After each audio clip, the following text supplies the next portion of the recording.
All right, so today we're gonna be learning value building techniques.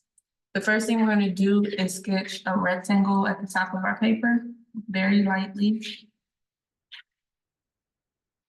And then we're gonna divide this rectangle into 7 squares because we're gonna be blending 7 values.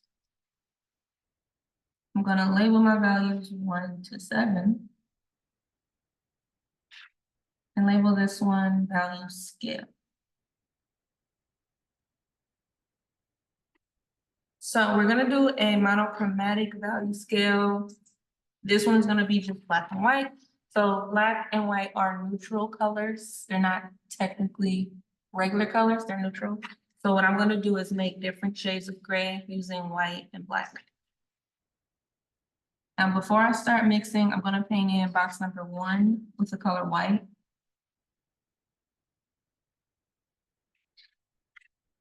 And I'm gonna take some of that white, and I'm gonna add a little bit of black to it to make a light gray.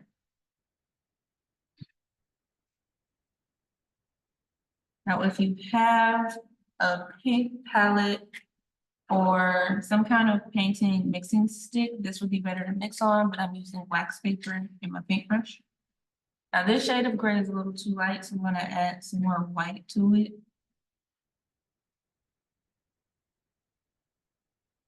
And see the difference between these two values.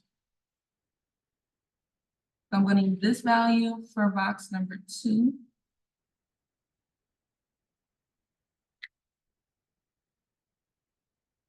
I'm gonna wipe some of this excess paint off. And then I'm gonna use that other value, which is a tad bit darker, box number 3.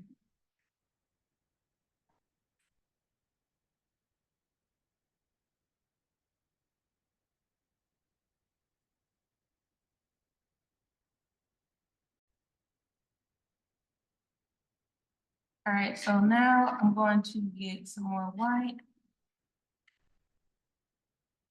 and add a little more black to, oh, that was a lot of black. That was too much black. So I'm gonna use some of that gray and add a little bit of white to it to lighten it up.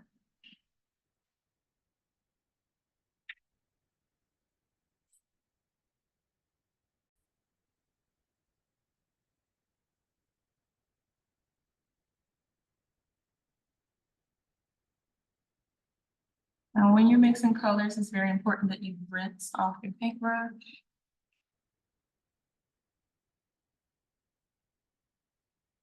Dry it all.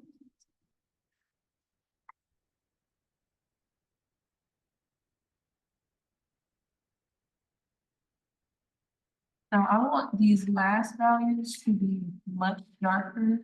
So I'm gonna start adding more black into the mix.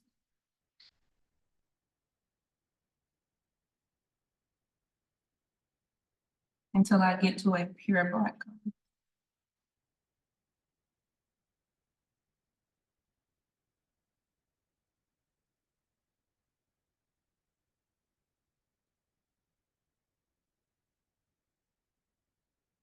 This is my dark green.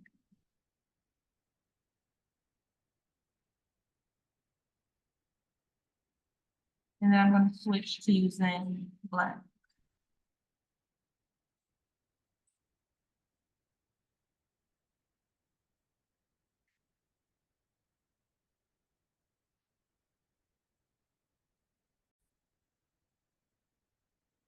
Now I'm going to switch to blending.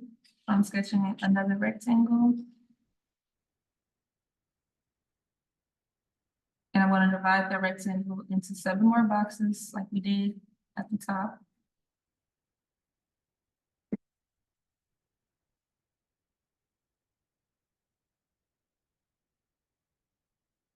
I'm going to start with my white again. But this time, I have to make sure I paint quickly because acrylic dries really fast.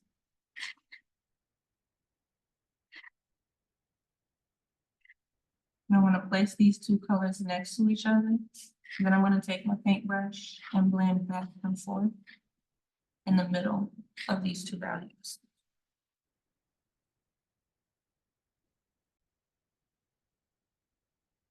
So I went back a little bit and I erased my lines on here because as you can see with lighter colors, if you have a sketch underneath it, it'll pop through. I'm gonna rinse my paintbrush off a little more. Now let my paint dry too fast. And I'm gonna add another layer of this gray. And I'm gonna go back and blend the white and light gray together. I'm just gonna paint it back and forth.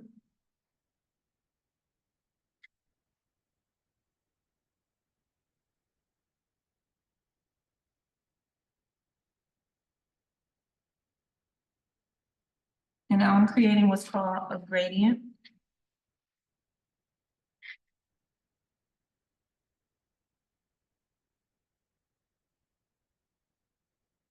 So I'm trying to make sure that I paint as quickly as possible so my two colors don't blend into each other. I need to mix a little more of this.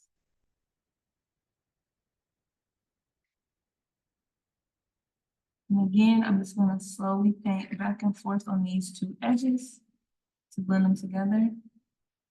And then I'll start moving from left to right.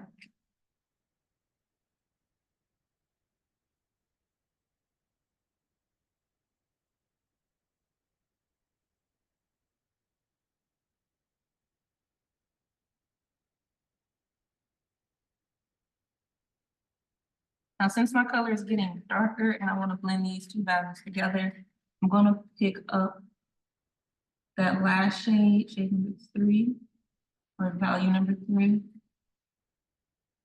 then I'm going to paint on this edge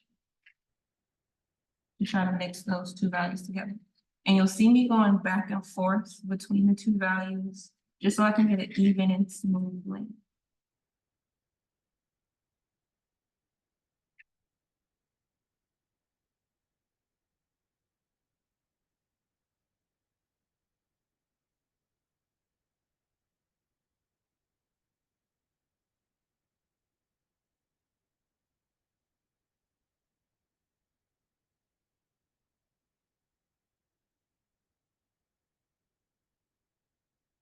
And I'm rinsing off my paintbrush in between. Now, if I were using regular colors, you have to rinse off the paintbrush in between so you don't mix the colors and make them a muddy shade of like brown.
Now, using a regular value scale in the blending method, I'm gonna sketch 2 spheres. They don't have to be big. And I'm sketching out where the shadow goes. So with my first sphere, I'm gonna sketch lines separating these values into about 5 different sections. So starting with this first little section, that's gonna be my highlight. These next 2 sections are gonna be midtones. So these 2. And this last section is a combination of another midtone and a cast shadow. And a core shadow, not a cast shadow. This area I sketched underneath, this will be the cast shadow. And that's just a shadow produced when light is blocking the object and reflecting onto a surface. And the highlight is where light is hitting the object. Midtones are basically just your regular colors, creates a little gradient. And a foreshadow is where this light that's hitting it is blocked from this side of the object. So think of like the moon and how light hits that. And my paints are a little dry, so I am gonna have to mix them again. Starting off with white.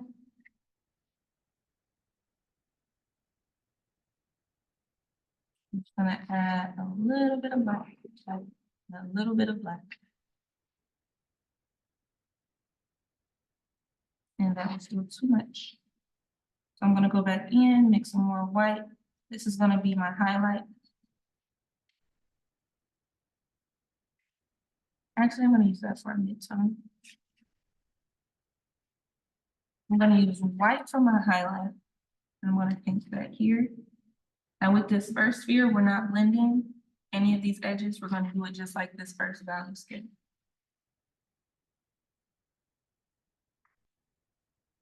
Then I'm gonna move to this shade.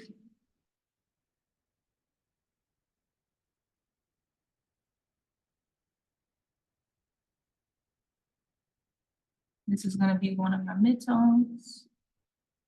And notice how I'm painting in the direction of my object. So since this is a sphere, I'm bending my paintbrush and curving it.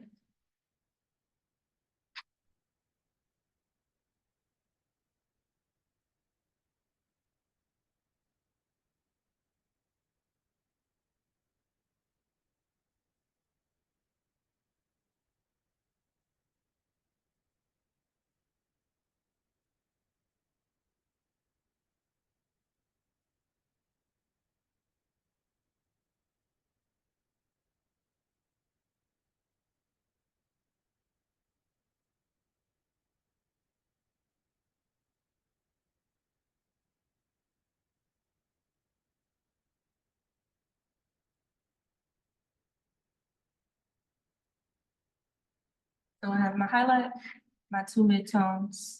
I'm gonna paint my foreshadow, which is gonna be a darker gray. For my foreshadow, I'm starting with black and then I'm adding white to it. And that's because I just know I want a darker shade.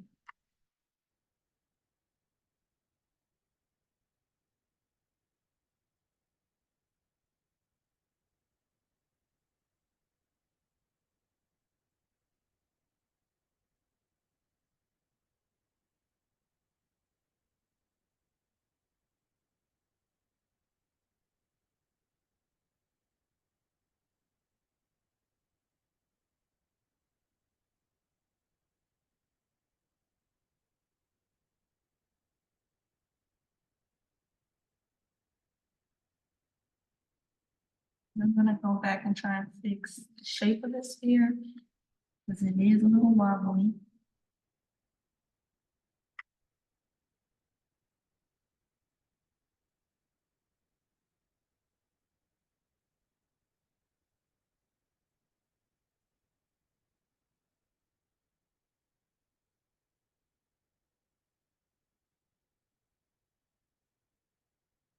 And my cast shadow, I'm gonna make it a mixture of black and darker gray because I don't want it to be too harsh. So right where your object touches the table, that shadow is gonna be the darkest shade. And then it's gonna fade out slightly into some lighter tones or lighter values. And I gotta remember I'm not blending. So that's a sphere using basic value scale. The last thing I'm gonna do is pin a sphere here and blend it. I'm gonna start with white. And I'm gonna use this as my reference. And a little circle where my highlight goes. Then I'm gonna move on to this lighter value of gray. And you wanna make sure, even though you're rinsing your paintbrush in between shades, You're not making the color too watery.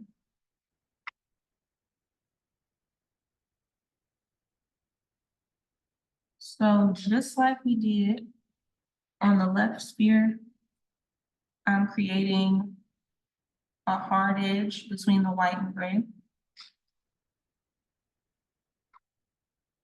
And I'm painting in curved motions.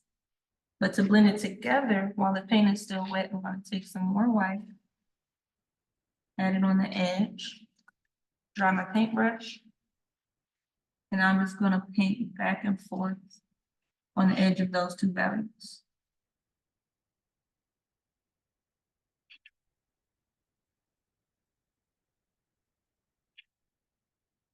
And it's starting to blend together.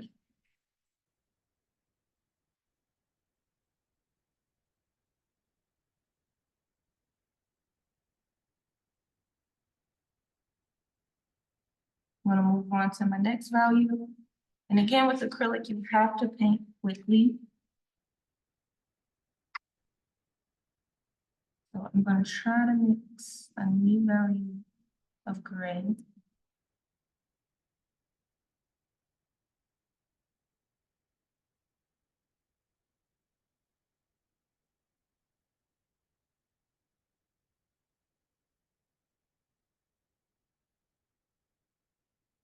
And then the light gray.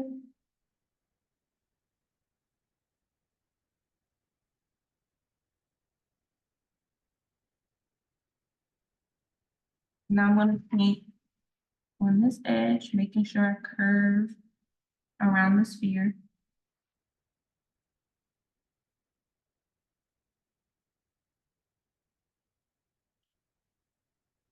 I'm gonna draw off my paintbrush. Then I'm gonna go back with that lighter gray we used here. And I'm gonna paint and drag the paint along the edge, back and forth.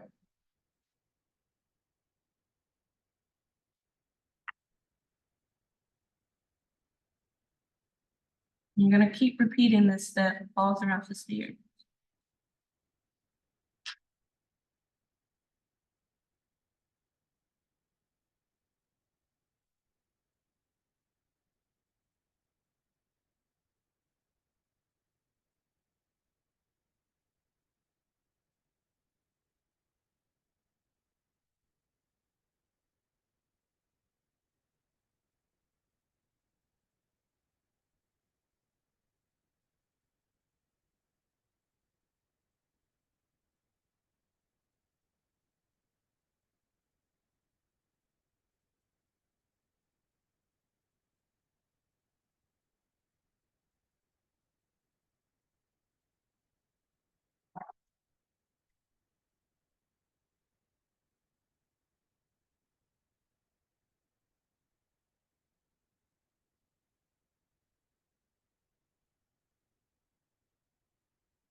Hello.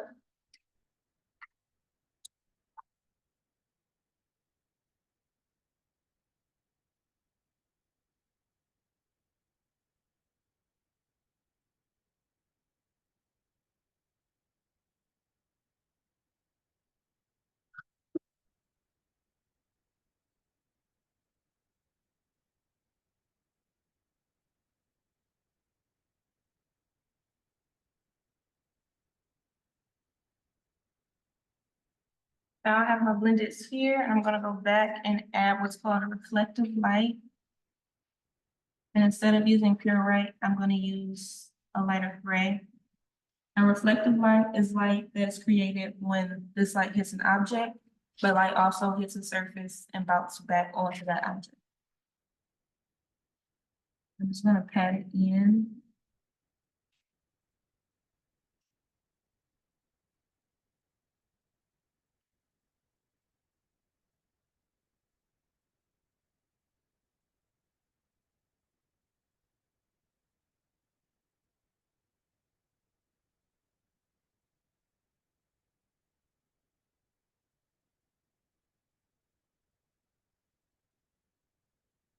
And the last thing I'm gonna do is paint the cast shadow.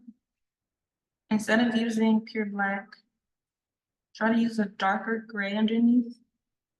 And remember the area where that object is sitting directly is gonna cast the darkest shadow. And then as it goes out, it's gonna get lighter.